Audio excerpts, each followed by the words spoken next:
టీకా టీకా టీకా రోజు వినిపిస్తున్నది టీకా గురించే. ప్రతి ఒక్కరు టీకా గురించే మాట్లాడుతున్నారు.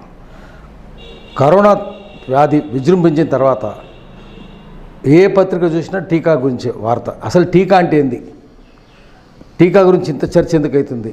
ఇంత వివాదం ఎందుకు చెలరేగుతుంది? ఇంత మీమాంస ఏమవుతున్నది? ఈరోజు కేంద్ర ప్రభుత్వం చెప్పింది, మేము సరిపోయిన టీకాలు ఇచ్చినాము, రాష్ట్రాలే వాటిని వాడడం లేదు, దురుపయోగం చేసినాయి, వేస్టేజ్ వాళ్ళ వల్లనే ఉందని కేంద్రం అంటుంది. మేము దురుపయోగం చేయలేదు, కేంద్రం మాకు ఇవ్వలేదని రాష్ట్రాలు అంటున్నాయి. ఫెడరల్ రాజ్యాంగంలో అట్లనే ఉంటుంది, ఒకరినొకరు అనుకుంటారు. అయితే అసలు టీకా అంటే ఏంది? టీకా అది సంస్కృత పదం, హిందీలో కూడా టీకా అని అంటారు. టీకా అంటే మాతేపే టీకా, నుదుట బొట్టు, బొట్టు బిందు, బిందు బిందు అంటారు, హిందీలో బిందియా అంటారు, దాన్నే టీకా కూడా అంటారు. మామూలుగా బింది అయితే నుదుట సింధూరం, బొట్టు, ఒక బొట్టు పెడతాం. టీకా అంటే కూడా ఒక బొట్టు పెట్టినట్టు, సింధూరం పెట్టినట్టు, అది నొసట పెట్టినట్టు.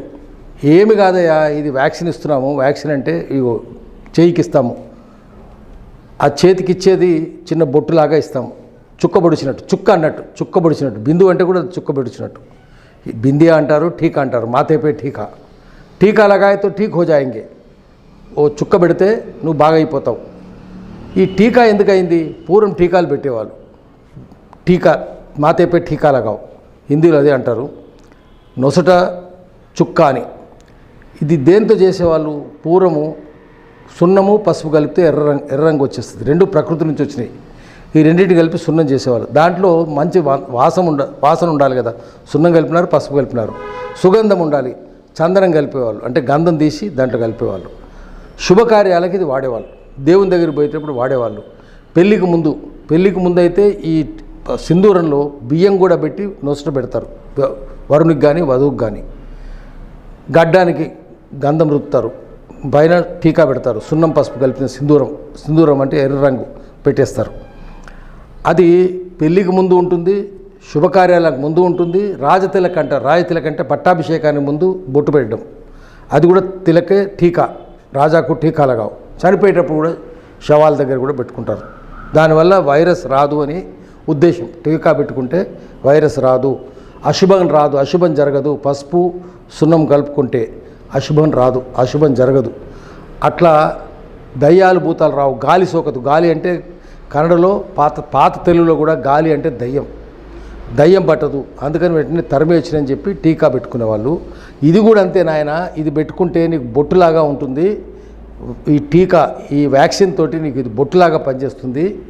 దీనివల్ల నీకు అశుభం రాదు, దయ్యాలు భూతాలు పట్టవు, ఈ రోగం రాదు. మశూచి అంటే తల్లి కోపం వచ్చింది నిన్ను పట్టుకుంటుంది. అమ్మవారు అంటారు కదా, అమ్మవారు రాదు, నువ్వు బొట్టు పెట్టుకుంటే అమ్మవారు రాదు అని చెప్పి మశూచి ప్రబలినప్పుడు, మలేరియా ప్రబలినప్పుడు, ఫ్లూ వచ్చినప్పుడు అది టీకా పెట్టినారు. 14 రోజులు క్వారంటైన్ అంటే 14 రోజులు దూరంగా ఉండాలని వైద్యం చెప్పింది, అలోపతి చెప్పింది. మన వాళ్ళు ఏంటంటే టీకా పెట్టుకుంటే అది కూడా బొట్టే కాబట్టి దానివల్ల మీకు ఎక్కడ రోగం రాదు, ఆ తల్లిని మీ మీద కోపగించదు, తల్లి ప్రసన్నం అవుతుంది, దయదలుస్తుంది, వెళ్ళిపోతుంది అని చెప్పేవాళ్ళు. అది అట్లా టీకా అని అర్థం వచ్చింది. టీకా గురించి ఇంత టీకా తాత్పర్యం. అయితే ఇది ఎట్లొచ్చింది? ఈ టీకా ఎట్లొచ్చిందంటే, ఈ టీకా అంటే ఆయన ఎడ్వర్డ్ జెన్నర్ అని, ఆయన బర్కిలీ ఇంగ్లాండ్లో ఉండేవాడు, ఆయన కనిపెట్టినాడు ఇది. ఆయన ఏం చేసినాడు? ఆయన ఎట్లా కనిపెట్టినాడంటే, ఆయన ఈ వ్యాక్సిన్ అందరికీ వస్తుంది, స్మాల్ పాక్స్ అందరికీ సోకుతుంది. కానీ పాలు పిండే ఆడవాళ్ళకు, ఇంగ్లాండ్లో పాలు పిండే ఆడవాళ్ళకు, పాల దగ్గర పనిచేసే వాళ్ళకు, ఎక్కువ మంది ఆడవాళ్ళే కదా పనిచేసేది, పాల దగ్గర పితకటము, పేడ తీయటము, వాళ్ళందరికీ అక్కడక్కడ కురుపులు అయ్యేవి. ఆ కురుపుల్లో చీము కూడా ఉండేది. ఆ చీము వల్ల ఆయన అనిపించింది, దాన్ని ఏమో కౌపాక్స్ అనేవాళ్ళు, కౌపాక్స్ వల్ల స్మాల్ పాక్స్ రావడం లేదో ఆయన గ్రహించినాడు. అందరికీ వస్తుంది స్మాల్ పాక్స్. ఈ పాల దగ్గర పనిచేసే వాళ్ళకు, పేడ తీసే వాళ్ళకు, పాలు తీసే వాళ్ళకు కాళ్ళకు కురుపులు ఉంటాయి, ఆ కురుపుల్లో చీము ఉంటుంది. ఈ చీము వల్ల రావట్లేదని ఆయనకు అనిపించింది. ఎడ్వర్డ్ జెన్నర్, ఆయన డాక్టర్, ఆయన వైద్యుడు, పెద్ద వైద్యుడు, ఆయన పేరు పొందిన వైద్యుడు, రాజుకు వైద్యుడు, ఆయన ఇంగ్లాండ్ రాజుకు వైద్యుడు. ఆయన ఏం చేసినాడు? ఇది కనిపెడదామని చెప్పి తీసి కొంతమందికి ఎక్కించినాడు. చివరికి ఎవరికి ఆ పేడ వాళ్ళ చీములో ఉన్నది తీసి బయటికి తీసేసి అది కొంతమంది మనుషులకు ఎక్కించినాడు. ఎక్కిస్తే నిజంగానే వాళ్ళకి రాలేదు. చివరికి తన కొడుకు 11 ఏళ్ళ చిన్న కుర్రాడు కుర్రాన్ని కూడా ఇచ్చినాడు. ఇచ్చితే మొట్టమొదటి జ్వరం వస్తున్నది, కొంచెం 1-2 రోజులు జ్వరం ఉంటుంది. ఆ తర్వాత అసలు ఇంకా ఇమ్యూనిటీ వాళ్ళందరినీ చూస్తే ఎవ్వరికి రాలేదు, మశూచి రాలేదు, తట్టు రాలేదు, అమ్మవారు రాలేదు, ఆరోగ్యంగా ఉన్నారు. దాంతో ఆయన కనిపెట్టింది ఏమంటే ఈ వైరస్లో కాలు నుంచి తీసిన వైరస్, పాలు పితికే ఆడవాళ్ళ నుంచి తీసిన వైరస్, మిల్క్ మెయిడ్స్ నుంచి తీసిన వైరస్, అది కనుక ఎక్కిస్తే, చీమెక్కిస్తే ఇంకా మనిషికి ఏ రకమైన మశూచి రాదు అని కనిపెట్టినాడు. ఆయన ఎప్పుడు కనిపెట్టినాడు? 1796లో కనిపెట్టినాడు.